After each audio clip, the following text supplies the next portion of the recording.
so ang hinahanglan aning kaning sumbanan ang ipakita sa tuwa may so. Isa ni si Noe, Daniel o si Lot. Mga sumbanan nga nagkinabuhi sa manahubog kinabuhi niya sa linya sa kinabuhi. Amen. Mga sumbanan nato ni may so. Pakita wala nato nga ang pagpamulong sa Ginoo pasama gid tatan nila may so. No? Magsama ta ni una Noe. Kani mga tawanan ni may so tao ni nga nagkinabuhi sa Dios. Nausa sa Dios. Nagpahimulo sa Dios. Kanunay nadugtong sa Dios. Nagsalig sa Dios may so. Ang una gihatag nga example si Noe. Nagtukod og arka may so. Ang iglesia po ron may suod nang hinahanglan og mga Noe. Mutukod sa arka. Kamao ang iglesia.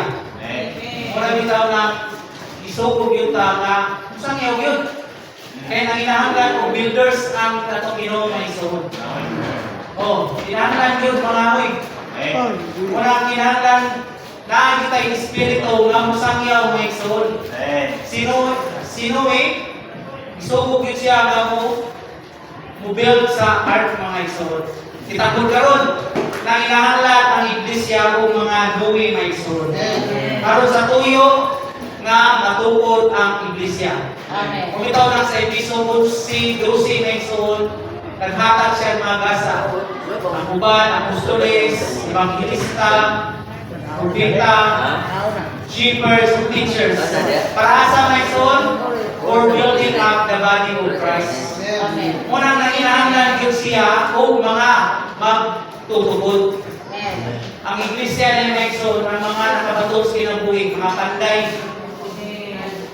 So, munang kinahanglan kita makita sa pananaw Maison, kita gito tatong mga Noe karon nga panahon. Nagtutubod sa iglesia. Hindi kang Daniel. Sama gito ta ang atong kasi ni Daniel Maison.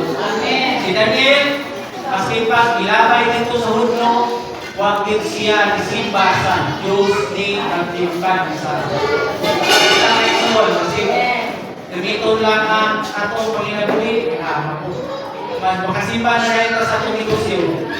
Diba? Tanang utang makapuli sa Diyos, Diyos, Diyos. Walang kinahanglan na iso, klaro na sa atong pagkinabuhi ba? Sama gipunta ang atong pagkinabuhi ni Daniel. Mubarog kita alam sa Diyos. Amen. Dili nato ikambyo ang Diyos bisan kung sa may so. Amen. Ang utang nakapuli sa Diyos, matawag na Diyos Diyos. Amen. Katulong ng kiyata kay si Job. Si Job may so grabe o kagian kasalitian, pero tao siya nakusa sa Diyos.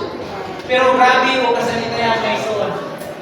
Kung kita tong naa sa iyang sitwasyon, ginuka, maski nang lapa-lapa. Niya sapay tayo, kaniyayang asawa, ni mo nagyo, siya man ang Diyos.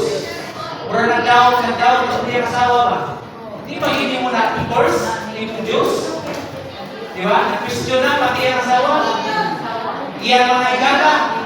Ay son, atong pagkakita, sama ginutak sa pagkakita ni Lord Christ.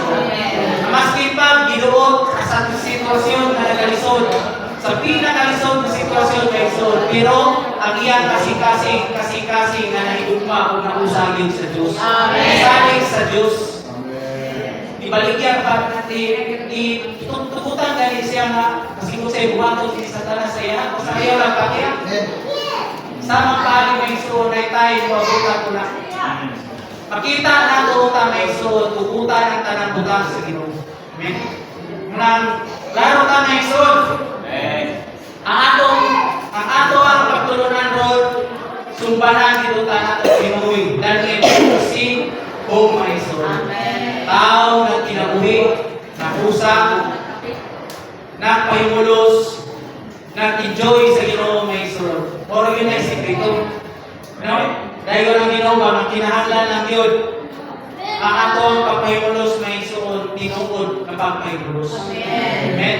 Muna naagit tayo untay, intimate relationship sa Ginoo. Amen. Taas pa itong oras na ison, pwede na pag-decide